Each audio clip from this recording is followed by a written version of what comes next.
안녕하세요. 조금 오랜만이죠. 그동안 약국은 너무 한가했는데 준비를 좀 하느라고 정신이 없었어요.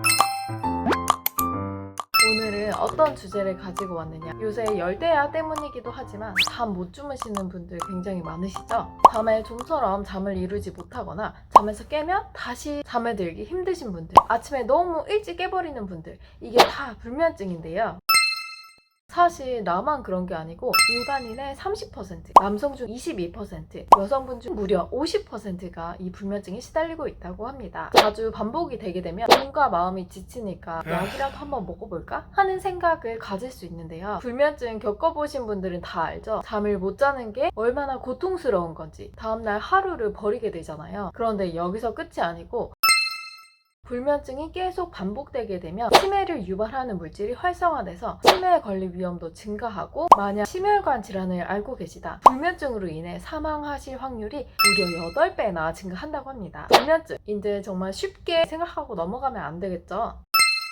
그래서 이 불면증으로 막 고생하고 그러는 것보다 수면제든 수면 유도제든 약의 도움을 받는 것이 일시적으로는 훨씬 나아요. 그렇다고 해서 약이 답이라는 건 아니에요. 여기 비습관성 수면 유도제 이렇게 나와 있긴 해요. 그렇다고 날마다 드시면 당연히 안 되겠죠? 이것도 약이니까 내 몸에 들어가서 어떤 인위적인 작용, 뭔가 자연스럽지 않은 어떤 작용을 하는 거잖아요. 병원에서 처방받으시는 졸피뎀, 벤조디아제핀 이런 수면제로 분류된 애들은 뇌와 신경에 직접 작용을 하니까 의존성도 심하고 여러 부작용들이 있다. 경각심이 매우 심해지긴 했는데요. 그렇다고 해서 수면 유도제가 안전하다는 건 아니에요. 왜 안전하지 않은지 영상을 끝까지 봐주세요.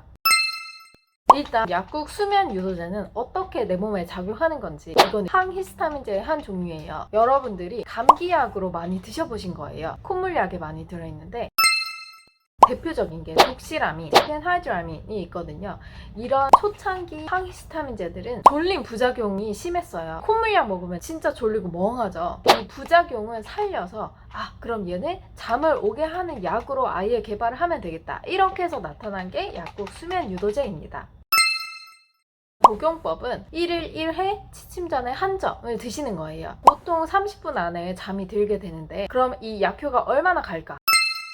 독시라민 성분들은 반감기가 10시간에서 12시간, 디펜하이드라민은 9시간 정도 돼요. 이 말은 약물 농도가 우리 몸속에서 절반까지 줄어드는 데 9시간이 걸린다는 거예요. 똑같은 말을 다르게 표현하면 9시간이 지나도 약이 우리 몸에 반이나 남아있다는 거죠. 그래서 우리가 멍하다고 느끼게 되는 거예요. 분명히 자고 일어났는데 깨어나지가 않다. 이게 다 반감기 때문입니다. 그래서 어젯밤 너무 잠이 안 오길래 하나를 먹어봤어요. 제가 숫자 30을 세기 전에 잠이 들은 것 같아요. 진짜 빨리 효과는 나는데 아침에 일어났을 때 굉장히 몸이 무거워서 1시간 동안은 침대에 누워있다가 깬 것 같아요. 다 부작용이죠. 그래도 저는 약효는 쉽게 본 편인데 가끔 나는 두세 알은 먹어야 잠이 온다, 이런 분들도 계세요. 그런 정도라면 이미 내 몸이 약으로는 조절이 안 된다는 얘기거든요. 좀 더 근본적인 치료가 필요한 몸 상태라고 보시면 되겠습니다.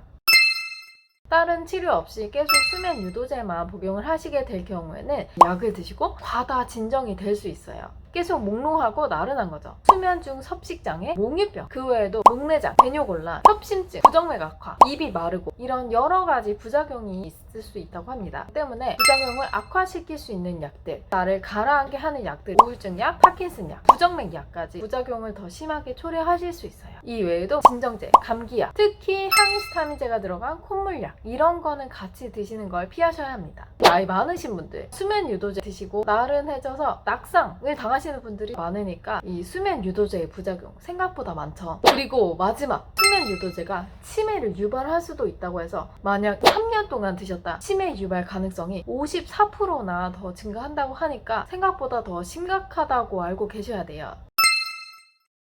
그러면 불면증이 있는데도 약을 먹지 말라는 거냐? 이제 그 해결책입니다.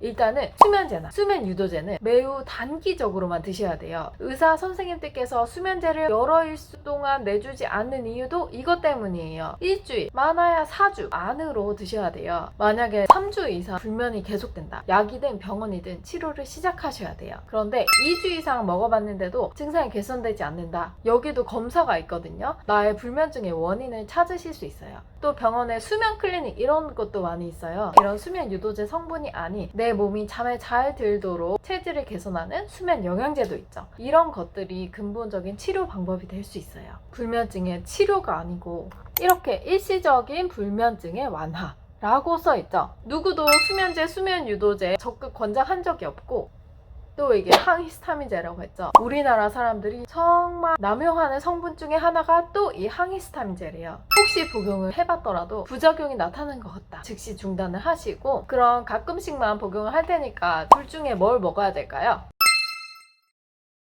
약국에 가시면 이 두 가지 성분이 있어요. 회사마다 다 나오긴 하는데 독시라민과 디펜하이드라민 중에는 아까 얘가 좀 더 반감기가 적었어요. 좀 몽롱함이 빨리 깨어나겠죠. 하지만 강조하건대 정말 필요할 때만 쓰시고 평소에 조금은 몸을 피곤하게 해주시는 게 좋아요. 운동도 해주셔야 되고 자기 전에 스트레칭이나 아니면 기지개라도 펴주세요.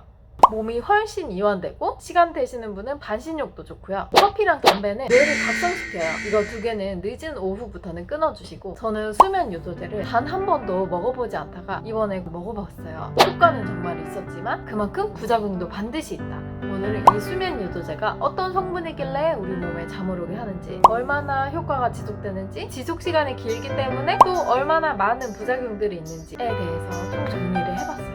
도움이 되셨으면 좋겠고, 잠을 푹 오게 하기 위해 저는 이제 운동을 하러 갈 거예요. 여러분도 운동 열심히 하고 계시죠? 제일 최고의 보약은 운동과 잠, 규칙적인 생활 습관입니다. 여러분 모두 잠 푹 주무시고 내일 하루도 좋은 하루 되세요. 감사합니다.